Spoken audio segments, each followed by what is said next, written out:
বর্তমানে অন্নপূর্ণা যোজনার বিভিন্ন রকম স্ট্যাটাস আপনাদেরকে দেখাচ্ছে। কোন স্ট্যাটাস থাকলে আপনারা টাকা পাবেন, কোন স্ট্যাটাস থাকলে ক্লেম করতে হবে, কোন স্ট্যাটাসটার কি মানে।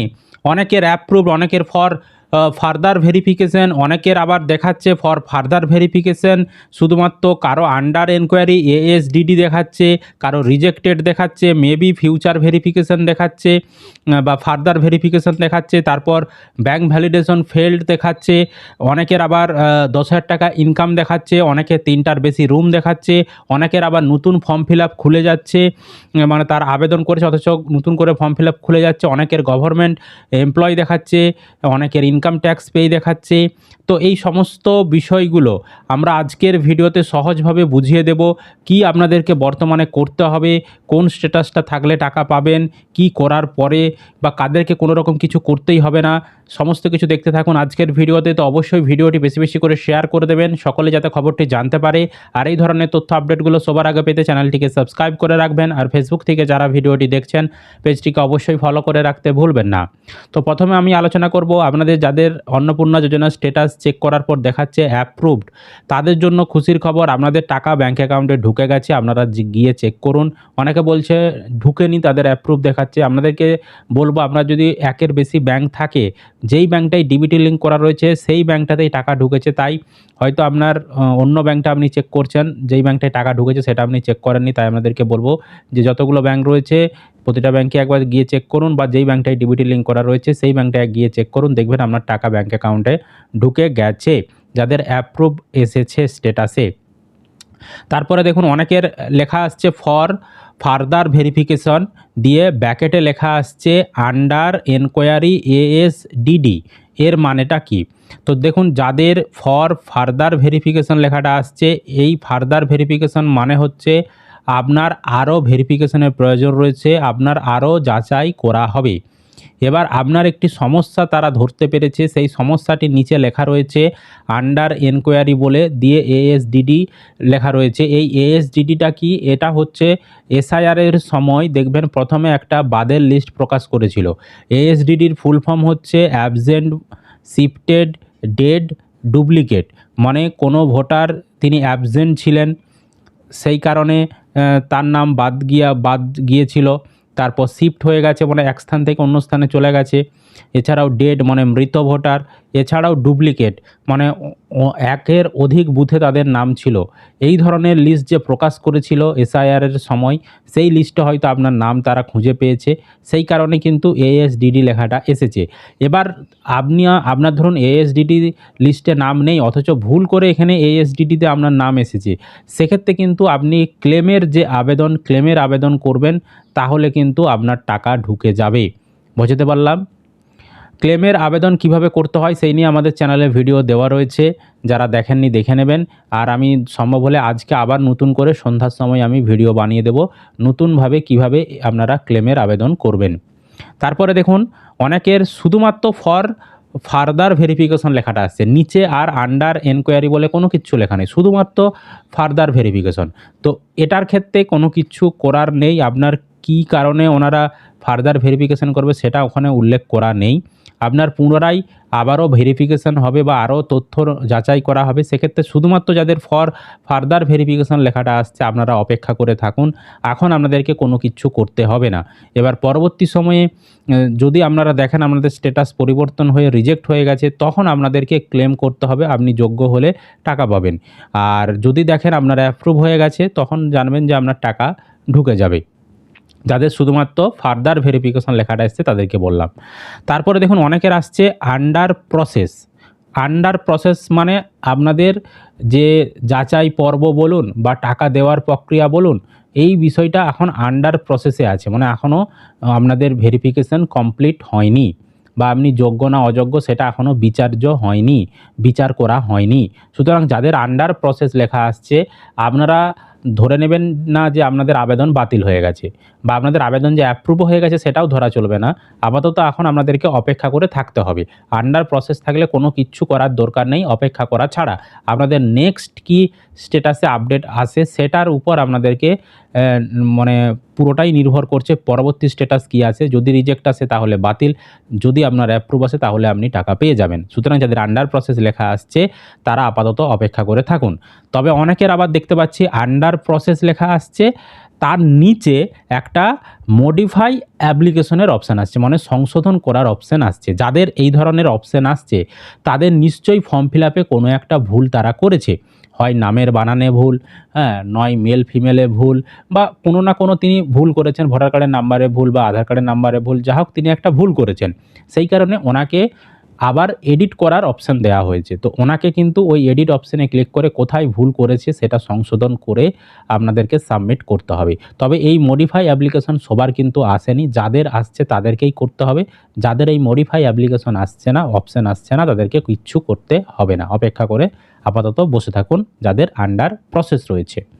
তারপরে অনেকের দেখুন rejected and maybe further verification লেখা আসছে। তো এই লেখাটা আসলে খুবই খারাপ বিষয়, আপনার আবেদন বাতিল করে দেওয়া হয়েছে। এছাড়াও আপনাদের যে পরবর্তী ভেরিফিকেশন হবে এরকমটা বলে দিয়েছে। তো এই রিজেক্টেড নানান কারণে হতে পারে, নানান শর্ত ছিল, সেই কারণে আপনাদের আবেদন রিজেক্ট করে দিয়েছে। হয়তো আপনার নাম ভোটার লিস্টে নেই, হ্যাঁ, হয়তো আপনার নাম এসআইআরে বাদ চলে গেছে, বা আরও অনেক কারণ রয়েছে। আপনি হয়তো পশ্চিমবঙ্গের বাসিন্দা নন, আপনার বয়স 25 থেকে 60 হয়নি, বা আরও নানান কারণ থাকতে পারে, সেই কারণে রিজেক্ট করে দিয়েছে। এবার যদি আপনার রিজেক্ট করে দেয় অথচ আপনি যোগ্য, আপনি জানেন যে হ্যাঁ আমি তো যোগ্য, যা যা শর্ত বলেছিল সব দিক থেকে আমি যোগ্য, সেক্ষেত্রে আপনাকে কিন্তু ক্লেমের আবেদন করতে হবে, ঠিক আছে। আর যদি রিজেক্ট করে দেয়, আপনি জানেন হ্যাঁ আমি তো রিজেক্ট মানে হবারই কথা ছিল, আমি তো অযোগ্য, তাহলে কিছু করার নেই। আর যদি আপনি জানেন যে হ্যাঁ আমি তো যোগ্য অথচ কেন আমার রিজেক্ট করলো, সেক্ষেত্রে আপনাকে ক্লেমের আবেদন, মানে পুনরায় আপনাকে আবেদন একটা করতে হবে। ক্লেম যেটা ক্লেম করলে আপনার অ্যাপ্লিকেশনটা বিডিও অফিসে চলে যাবে, সেখান থেকে আবার পুনরায় ভেরিফিকেশন যাচাই করে আপনি যোগ্য হলে আপনাকে টাকা দিয়ে দেওয়া হবে।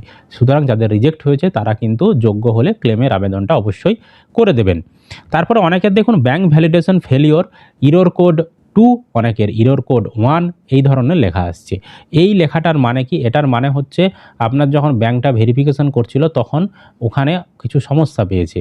হয় আপনার ব্যাংকের নাম, আধার কার্ডের নাম দুটো জায়গায় আলাদা আলাদা নাম রয়েছে, নয় আপনার ব্যাংকের ডিবিটি লিঙ্ক করা নেই, বা ব্যাংকের সার্ভারের সমস্যা ছিল, সেই কারণে ভ্যালিডেশন করা যায়নি। তো যাদের এই ভ্যালিডেশন ফেলিওর হয়েছে, ব্যাঙ্ক ভ্যালিডেশন, তাদের ক্ষেত্রে কি করণীয়? তাদের ক্ষেত্রে করণীয় হচ্ছে আপনাদের দেখতে হবে ডিবিটি লিঙ্ক করা রয়েছে কিনা। যদি আপনাদের ডিবিটি লিঙ্ক করা থাকে সেক্ষেত্রে কোনো সমস্যা নেই, আপনারা অপেক্ষা করে থাকবেন। পরবর্তী সময়ে আবার ভেরিফিকেশনের মাধ্যমে আপনাকে টাকা দিয়ে দেওয়া হবে, ব্যাঙ্কটা ভেরিফিকেশনের মাধ্যমে যোগ্য হলে টাকা পেয়ে যাবেন। আর যদি দেখেন আপনাদের ডিবিটি লিঙ্ক করা নেই, আপনারা যত দ্রুত পারবেন আপনাদের ব্যাঙ্কের ডিবিটি লিঙ্কটা করে নিন। বুঝতে পারলাম। তারপরে দেখুন অনেকের আসছে ফর ফার্দার ভেরিফিকেশান দিয়ে আন্ডার এনকোয়ারি গভর্নমেন্ট এমপ্লয়, এই লেখাটা আসছে। তো এই লেখাটার মানেটা কি? এই লেখাটার মানে হচ্ছে আপনাদের আরও ভেরিফিকেশান হবে, এটা তো বুঝতেই পারছেন ফার্দার ভেরিফিকেশান মানে।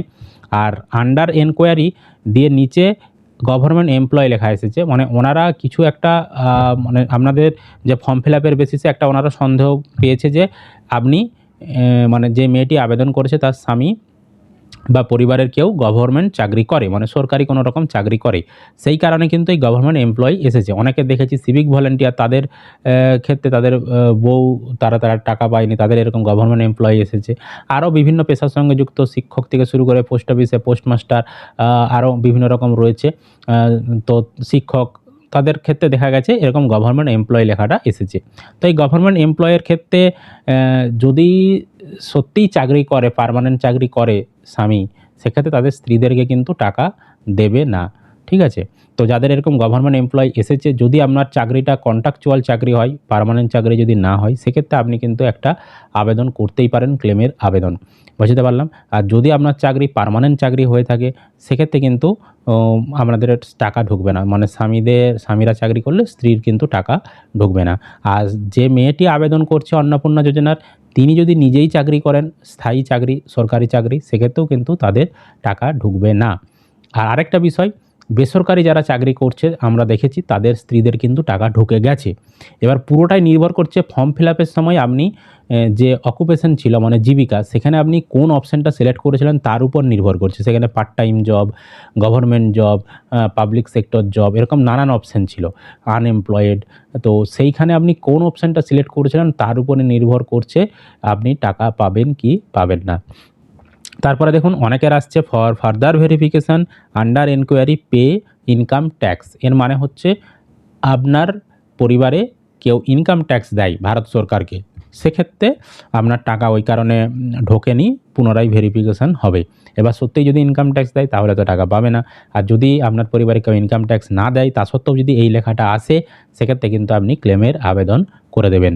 তারপরে 9তে দেখুন এখানে আসছে ফর ফার্দার ভেরিফিকেশন ব্যাকেটে under enquiry herself earn more than ₹10,000, অর্থাৎ 10,000 টাকার বেশি ইনকাম করে। অর্থাৎ আপনাকে বলতে চাইছে যে মেয়েটি অন্নপূর্ণা যোজনার টাকা পাওয়ার আবেদন করেছেন তিনি 10,000 টাকার বেশি ইনকাম করেন, সেই কারণে ওনাকে টাকা দেওয়া হবে না।